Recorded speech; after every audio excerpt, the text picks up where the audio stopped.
Hello music fans, you're watching Death by Unicorn and my show called What's New 2024, where I talk about new albums that came out in metal, rock, and prog. And just for today, I'll put a bit at the end where I talk about a new album from a pop superstar that I'm sure you can guess who it is. But I'll talk about these in my order of preference. I listened to 12 new releases that came out over the past week. 11 of them came out on April 19th and one of them came out on April 16th. My favorite on first listen was Loch Vostok. I only had time to listen to each of these once so far, but Loch Vostok released an album called Opus Ferox 2, Mark of the Beast. This is the 9th album by this band from Sweden. It's progressive metal. And this one is a near masterpiece. And so are the next two that I'm going to talk about. So it's a great day for new music, or a great week for new music, with 3 near masterpieces out of these 12. I love every album that Loch Vostok has made, so I expected this would also be excellent. This is for fans of Pain of Salvation. It reminds me a bit of them, but then it also has harsh vocals, double kick drums, and the odd blast beat.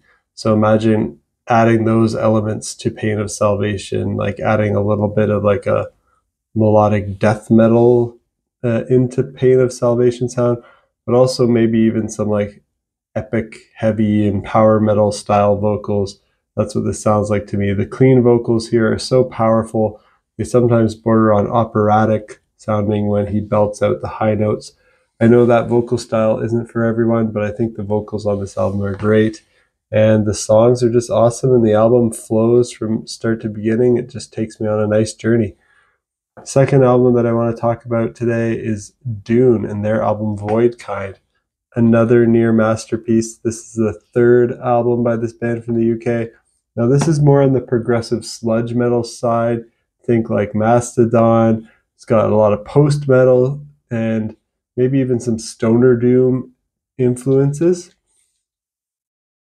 I love every album Dvne has made as well, so I also expected this would be excellent, and it definitely is. If you're a fan of Mastodon, The Ocean, and Cult of Luna, I think you'll like this.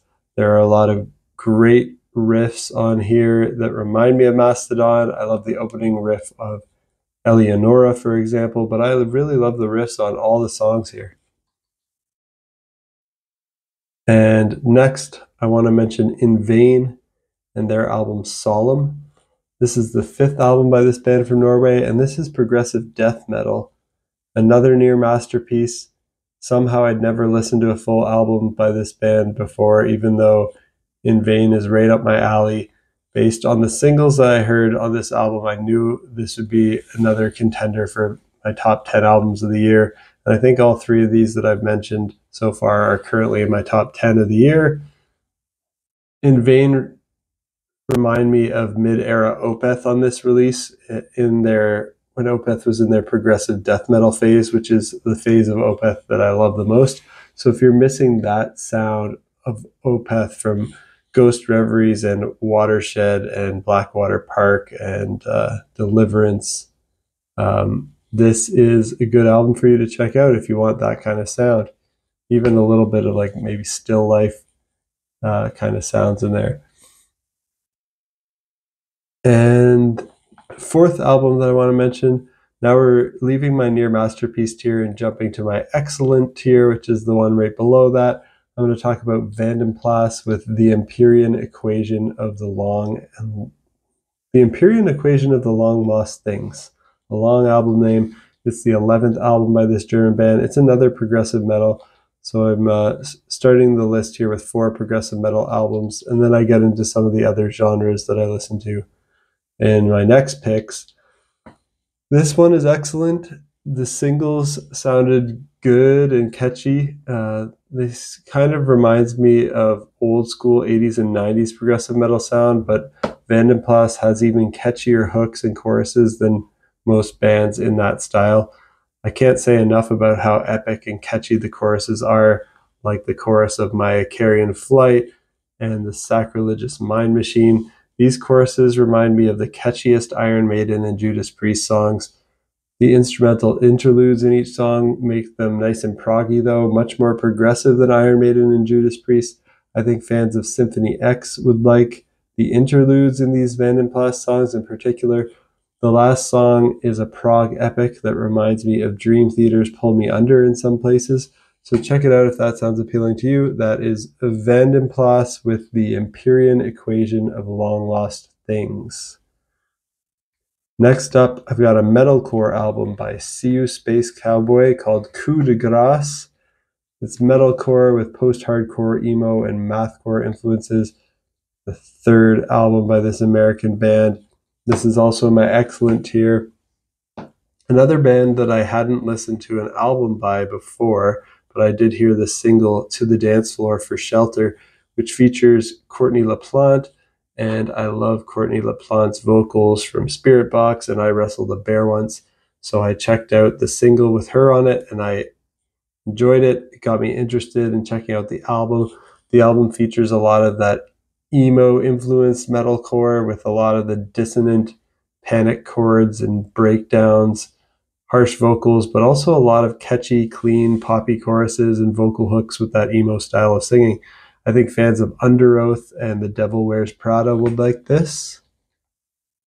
Now we'll move on from my excellent tier into my very good tier, and I'm going to start that off with Toehider and Space Famous, which is an EP by this Australian artist. It's progressive pop rock, I guess is the genre I would describe it with it, but it's got some synth pop, maybe even some EDM and influence and metal influence in there too.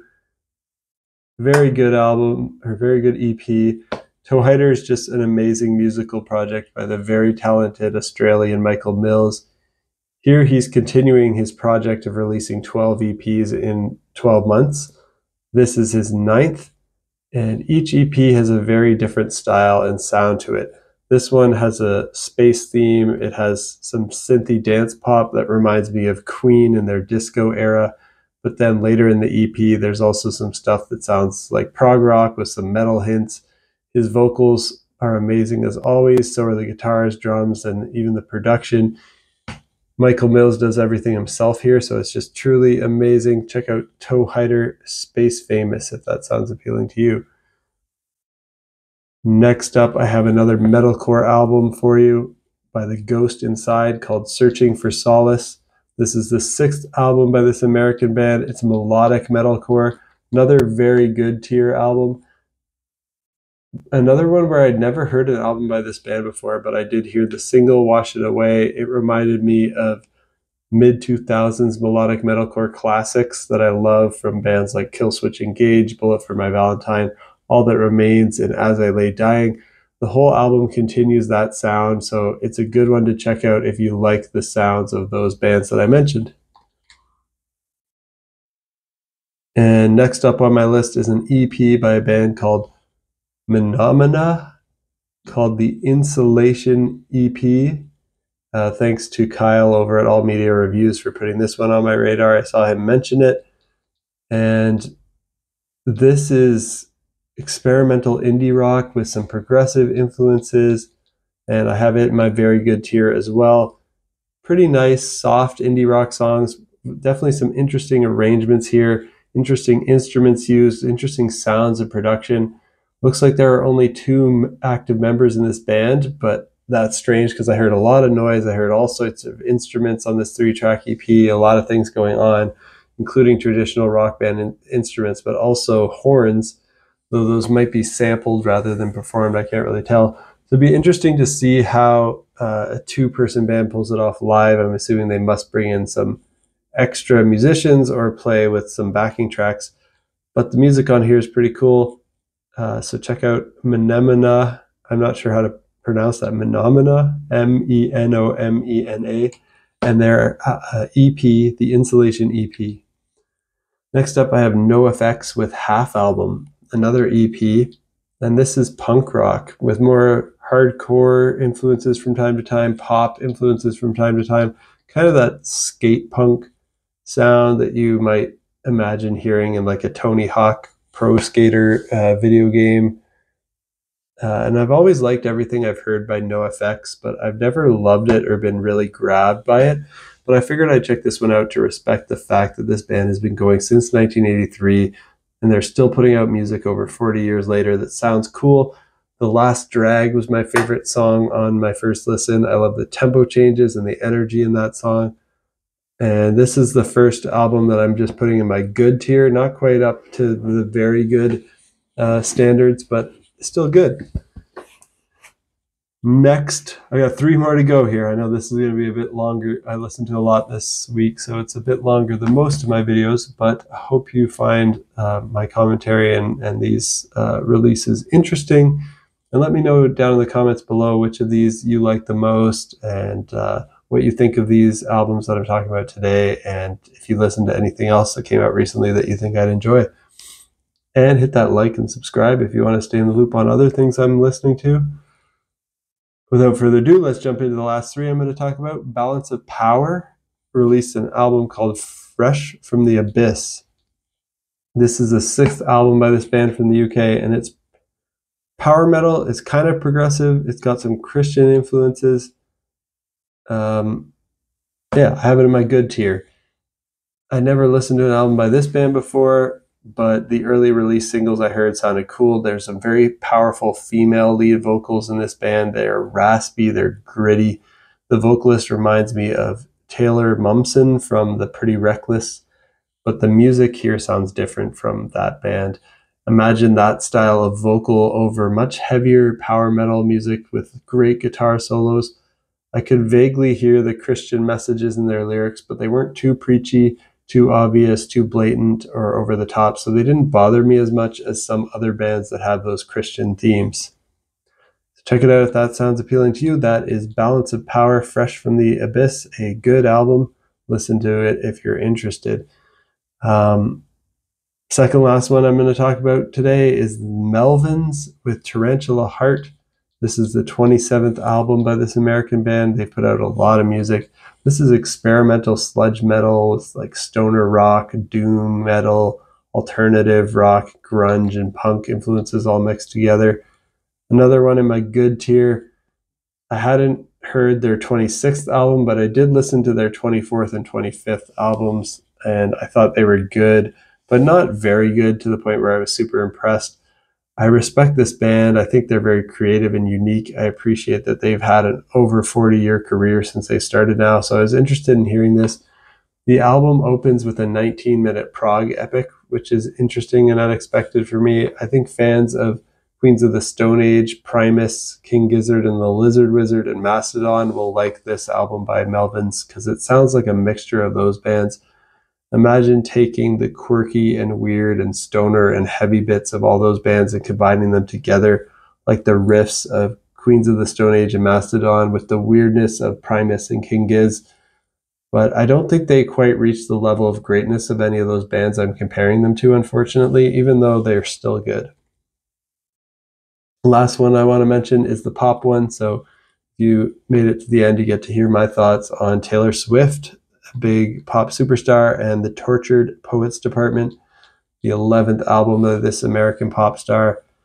And yeah, this album's pretty much just pop, but it's got some country, rock, folk, indie, synth pop influences all in there.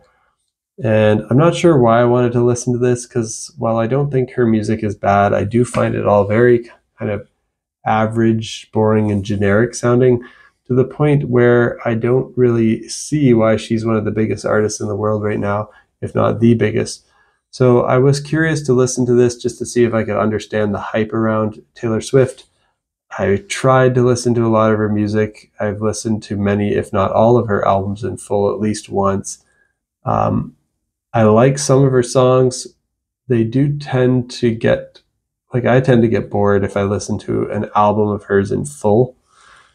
On first listen to this album, I do think it's among her better ones. Of course, the production is great, and a lot of the vocal melodies are catchy. I still didn't find too much on here that I was excited by or really interested in.